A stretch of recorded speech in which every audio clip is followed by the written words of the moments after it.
Today's film is brought to you by the letter G, and it's The Good Son from 1993. If I let you go, you think you could fly? All I need is a TV show. The format is real sickening. This is a 2017 release from Kino Lorber.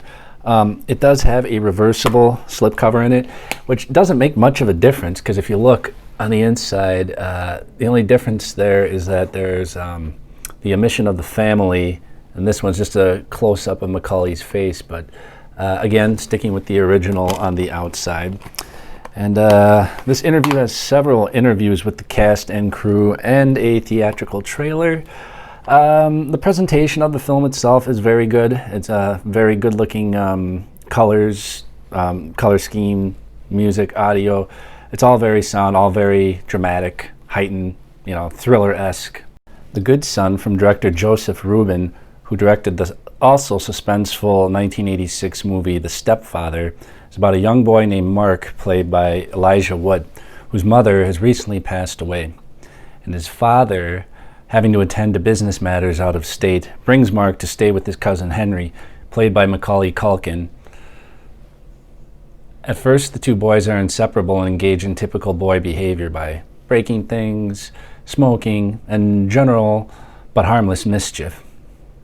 But Macaulay ups the ante with the creation of a stuffed dummy that he throws over the highway overpass, creating a massive pileup. Say goodbye.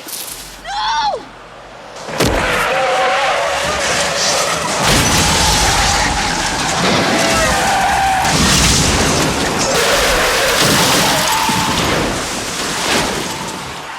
Mark attempts to convey his fear to the adults, but none of them, naturally, will believe him. Henry continues his streak of terror by throwing his sister into the thin ice area of the lake that they're skating on.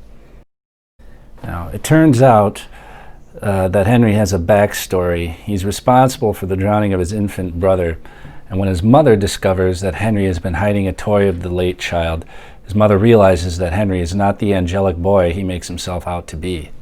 The movie climaxes atop of a scenic overlook where Henry attacks his mother, but Mark jumps in to save her.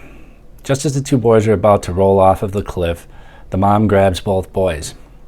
Unable to pull both of them up, she must choose the redeeming one.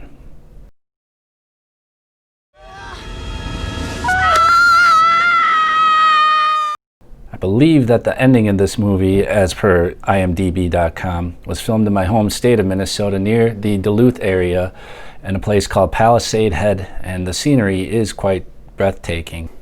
I was once reading a review on the movie where an author mentioned the similarities between this and the movie Juice with Tupac that came out just 1 year before this one did. And if you're familiar with Juice, you'll know that it's about Tupac deceiving everyone of his true nature.